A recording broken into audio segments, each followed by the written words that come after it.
오늘 말씀은 민수기 34장 1절부터 29절인데요. 예, 그 1절부터 29절입니다. 네. 여호와께서 모세에게 말씀하여 이르시되 너는 이스라엘 자손에게 명령하여 그들에게 이르라. 너희가 가나안 땅에 들어갈 때는 그 땅은 너희의 기업이 되리니 곧 가나안 사방 지경이라. 너희 남쪽은 에돔 곁에 접근한 신광야니 너희의 남쪽 경계는 동쪽으로 여매 끝에서 시작하여 돌아서 아그라빔 언덕 남쪽에 이르고 신을 지나 가네스바네아 남쪽에 이르고 또 하살 아다를 지나 아스몬에 이르고 아스몬에서 돌아서 애굽 시내를 지나 바다에까지 이르니라. 서쪽 경계는 대각 경계가 되나니 이는 너희의 서쪽 경계니라. 북쪽 경계는 이러하니 대에서부터 호르산까지 그어라. 호르산에서 그어 하맛 어귀에 이르러 스달에 이르고 그 경계가 또 시브론을 지나 하살 에난에 이르나니 이는 너희의 북쪽 경계니라. 너희 동쪽 경계는 하살 에난에서 그어 스밤에 이르고 그 경계가 또 스밤에서 리블라로 내려가서 아인 동쪽에 이르고 또 내려가서 긴네렛 동쪽 해변에 이르고 그 경계가 또 요단에서 내려가서 여매에 이르나니 너희 사방 땅의 사방 경계가 이러하니라. 모세가 이스라엘 자손에게 명령하여 이르되 이는 너희가 제비 뽑아 받을 땅이라. 여호와께서 이것을 아홉 지파 반쪽에게 주라고 명령하셨느니 이는 루벤 자손의 지파가 갓 자손의 지파가 함께 그들 조상의 가문을 따라 그들의 기업을 받을 것이며 므낫세 반쪽도 기업을 받았음이니라. 이 두 지파와 그 반 지파는 여리고 맞은편 요단 건너편 곧 해돋는 쪽에서 그들의 기업을 받으리라. 여호와께서 또 모세에게 말씀하여 이르시되 너희에게 땅을 기업으로 나눌 자의 이름은 이러하니 제사장 엘르아셀과 눈의 아들 여호수아니라. 너희는 또 기업의 땅을 나누기 위하여 각 지파에 한 지휘관씩 택하라. 그 사람들의 이름은 이러하니 유다 지파에서는 여분네 아들 갈렙이요 시므온 지파에서는 암미우스의 아들 스무엘이요 베냐민 지파에서는 기슬론의 아들 엘리다시요 단 자손 지파에서는 지휘관 요글리의 아들 붓기요 요셉 자손 중 므낫세 자손 지파에서는 지휘관 에봇의 아들 하니엘이요 에브라임 자손 지파에서는 지휘관 십단의 아들 그무엘이요 스불란 자손 지파에서는 지휘관 바르나게 아들 엘리사반이요 이사갈 자손 지파에서는 지휘관 이산의 아들 발디엘이요 아셀 자손 지파에서는 지휘관 슬로밋의 아들 아이우시요 납달리 자손 지파에서는 지휘관 암미우스의 아들 부다엘이라 하셨느니라.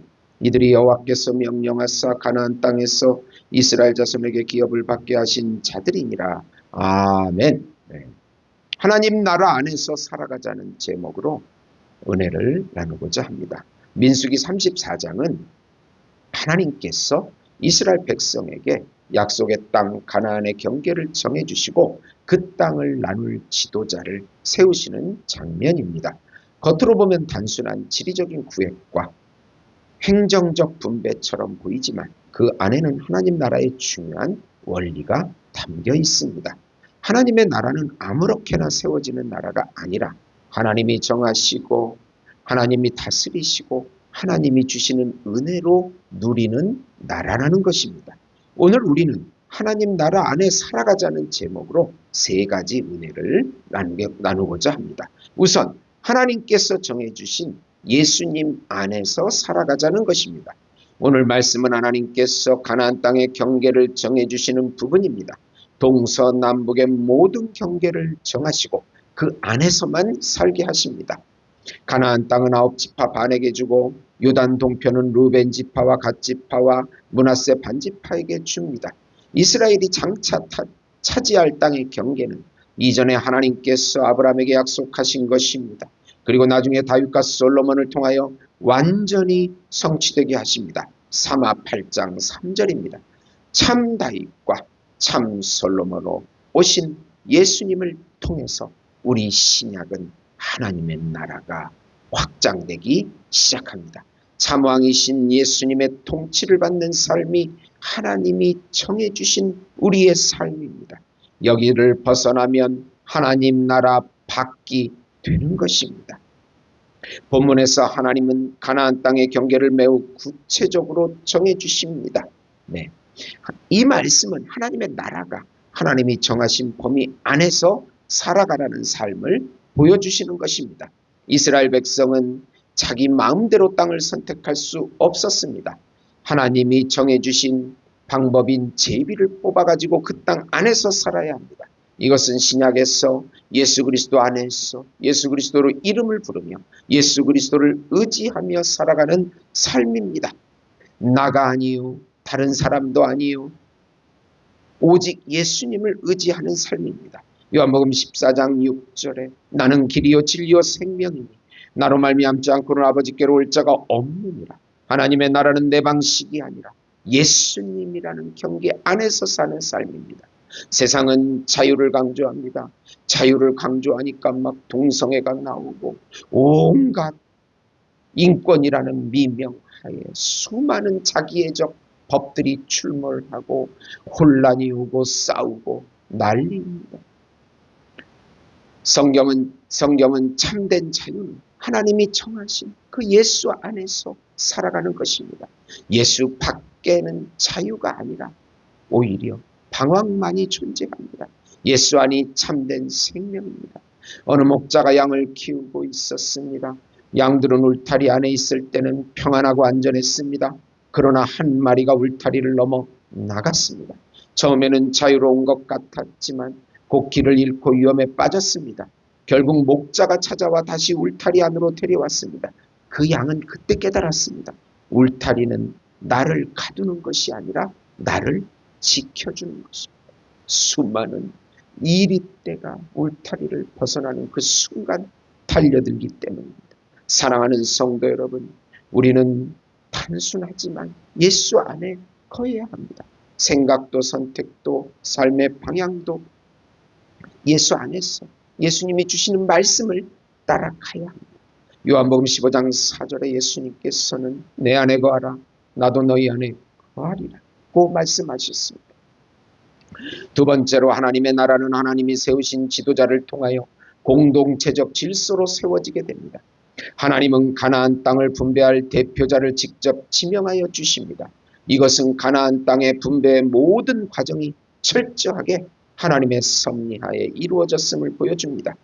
또한 이는 하나님이 어떠한 일을 하심에 있어서 질서와 공평을 존중하시는 분임을 보여주고 있습니다. 우리는 교회 사역에서 많은 사역의 분야가 존재합니다. 그리고 교회 사역도 전문적으로 많이 펼쳐져 있습니다. 요즘은 한국이 이주민들이 많아지면서 다문화 이주민 사역이 중요한 사역이 되었습니다. 하나님께서는 그 모든 분야에 지도자를 준비시키고 그들로 하여금 하나님 나라의 모든 사역이 조화롭게 잘 이루어지도록 하십니다.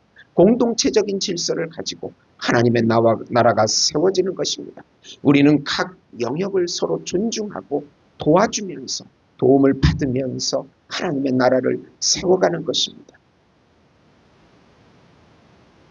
그러면서 후반부에 땅을 나눌 지도자들의 이름을 구체적으로 정해줍니다. 하나님은 단순히 땅만 주시는 것이 아니라 그 땅을 분배하고 다스릴 지도자들을 세워주시는 것입니다. 하나님의 나라는 무질서에서 운영하지 않습니다. 하나님은 항상 질서를 세웁니다. 지도자를 세우시고 역할을 나누시고 공동체를 조직하십니다. 모든 것을 품위 있게 하고 질서 있게 하라고 고린도전서 14장 40절에 말씀합니다. 본문에 등장하는 그 지도자들은 각 지파를 대표하여 공정하게 땅을 나누는 역할을 합니다. 이것은 하나님께서 사람을 통해 공동체를 세우신다는 것을 보여줍니다. 오늘날 교회도 마찬가지입니다. 목회자, 장로, 리더들 이들을 통해서 하나님은 공동체를 인도하십니다. 한 공동체가 있었습니다. 처음에는 자유롭게 운영됐지만 시간이 지나면서 문제가 생겼습니다. 각자가 자기 생각대로 행동하면서 갈등이 커졌습니다. 결국 하나님 앞에 기도하며 질서를 세우고 지도자를 중심으로 하나가 되었을 때 그 공동체는 다시 회복되었습니다. 사랑하는 성도 여러분, 하나님 나라 안에서 우리는 공동체를 존중해야 합니다. 질서를 따라야 합니다. 지도자를 존중해야 합니다. 그럴 때 하나님의 나라가 건강하게 세워집니다. 에베소서 5장 21절에 서로 복종하라고 말씀하셨습니다. 마지막 세 번째로 하나님의 나라는 하나님이 주신 예수님의 의를 은혜로 받는 기업입니다. 가나안 정복과 제비를 뽑는 일 등 모든 사역이 하나님의 섭리로 이루어집니다. 인간의 지혜와 힘이 아닙니다. 하나님은 예수님의 의와 예수님의 값, 예수님의 공로, 예수님의 은혜로만 우리를 의롭다고 하시고 그 의를 누리게 하십니다. 즉 예수님의 의를 은혜로만 받고 믿음으로 누리게 하십니다. 성령의 은혜로 다가오고 우리에게 믿음을 또 선물로 주셔서 그 예수님의 은혜를 누리게 하십니다.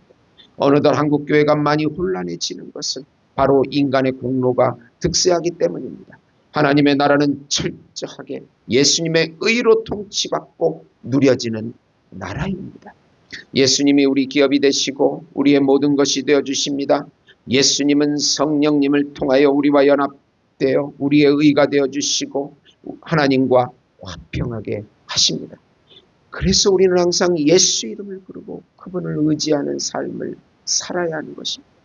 새 생명인 칭의도 예수님의 의요, 새 생활인 성화도 예수님의 의입니다. 모든 것이 예수님의 은혜입니다. 본문의 핵심은 기업입니다. 가나안 땅은 이스라엘 백성에게 주어진 하나님의 선물이었습니다. 기업은 노력의 결과가 아닙니다. 이스라엘은 그 땅을 스스로 만든 것이 아닙니다. 하나님이 약속하시고 주신 것입니다. 여호와께서 그 조상에게 맹세하신 땅을 주셨더라. 여호수아 21장 43절입니다. 우리의 기업은 바로 예수님의 의입니다. 신약에서 우리의 기업은 땅이 아니라 예수 그리스도의 의입니다. 예수님이 다스리는 의가 통치하는 나라입니다. 우리는 죄인이지만 예수님의 의를 통해 의롭다함을 받습니다. 한 사람의 순종하심으로 많은 사람이 의인이 되리라. 로마서 5장 19절입니다. 이 기업은 우리의 공로가 아니라 하나님의 은혜로 주어집니다. 너희가 그 은혜를 인하여 구원을 받았으니. 에베소서 2장 8절입니다. 어느 아들이 아버지 유산을 상속받게 되었습니다. 그는 그 유산을 위해 아무것도 하지 않았습니다. 단지 아들이기 때문에 받을 수 있는 것입니다. 우리도 마찬가지입니다. 예수님을 믿음으로 하나님의 자녀가 되었기 때문에 예수님의 의와 공로의 모든 것을 기업으로 받고 누리게 되는 것입니다. 사랑하는 성도 여러분, 우리는 은혜로 사는 사람입니다. 자격이 있어서가 아니라 노력을 해서가 아니라 하나님의 은혜로 예수님의 의를 받은 것입니다.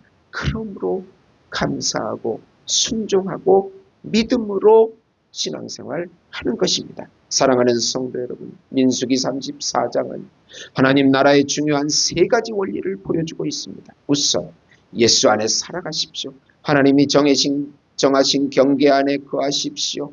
둘째, 공동체 질서 안에 살아가십시오. 하나님이 세우신 지도자를 존중하십시오. 셋째, 은혜로 주신 기업을 누리십시오. 예수님의 의를 붙드십시오. 오늘 우리 삶을 돌아봅시다. 나는 예수 안에 거하고 예수님만을 의지하고 있는가? 나는 교회 공동체를 세워가고 있는가? 나는 그 은혜를 붙들고 있는가? 이 세 가지가 회복될 때 우리 삶 속에 하나님의 나라가 이루어지게 되는 것입니다. 기도하겠습니다. 하나님 아버지, 우리가 예수 안에서 살아가게 하시고 공동체 질서를 따라 살아가게 하시고 은혜로 주신 기업을 감사함으로 누리게 하옵소서. 우리의 삶이 하나님의 나라를 드러내게 하옵소서. 예수님의 이름으로 기도드립니다. 아멘.